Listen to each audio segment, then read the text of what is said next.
Baada ya kusaini mkataba wa ujenzi wa uwanja wa Dodoma na kampuni ya Limonta SPA ya Italia, leo tumekuja hapa kwa ajili ya kukabidhi eneo la ujenzi, inaitwa site possession. Kwa tunawakabidhi Limonta SPA eneo hili ambapo watajenga uwanja wenye uwezo wa kuchukua watu 32,500. Uwanja wetu unajengwa kwa gharama ya zaidi ya shilingi bilioni 358. Tunategemea mradi huu utekelezwe kwa muda wa miezi 24 na utakabidhiwa kwetu baada ya kipindi hicho. Kwa hivyo leo, baada ya tukio kubwa la kusaini mkataba, leo ilikuwa ni siku ya kuja kuwakabidhi site, na tumewaelekeza kwamba serikali itafuatilia mradi huu kwa macho ya karibu kuhakikisha kwamba unatekelezwa kama ilivyopangwa. Mheshimiwa Rais Dr. Samia Suluhu Hassan anataka kuona Dodoma ina uwanja ambao serikali imeahidi na uwanja ambao umeahidiwa kwenye ilani ya uchaguzi ya Chama cha Mapinduzi. Na tumekubaliana na kampuni ya Limonta kwamba baada ya kusaini haraka kazi zinaanza. Kama mnavyoona, vifaa tayari tumeshaanza kuvileta. Maana yake hapa mara moja kazi za kusafisha eneo zinaanza na ujenzi utaanza mara moja.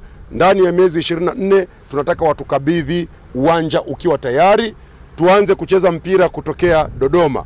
Hiyo ndio kazi kubwa ambayo tumekuja kuifanya leo. Na kwa kweli naomba nichukue nafasi hii kumshukuru kwa dhati Mheshimiwa Rais Dr. Samia Suluhu Hassan, ambaye baada ya mchakato wa muda mrefu wa miaka mingi ameamua kwamba serikali itatoa fedha zake yenyewe kutoka kwenye makusanyo yake kutekeleza mradi huu wa mabilioni ya fedha. Amefanya hivi kwa sababu mchakato wa kupata fedha kutoka kwenye vyanzo vingine ulionesha kuchukua muda mrefu, na Mheshimiwa Rais anataka uwanja huu uwe tayari sasa, uwe sehemu ya viwanja vitakavyotumika mwaka 2027 wakati wa AFCON.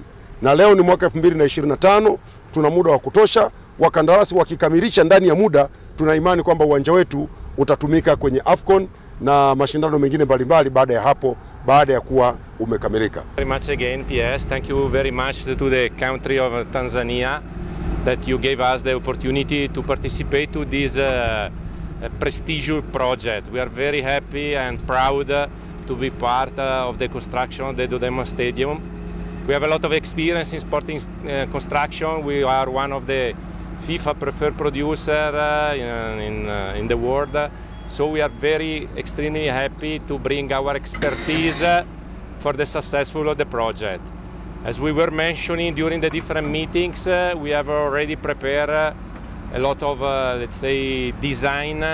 So our commitment is to start the work as soon as possible and to finish the project on time.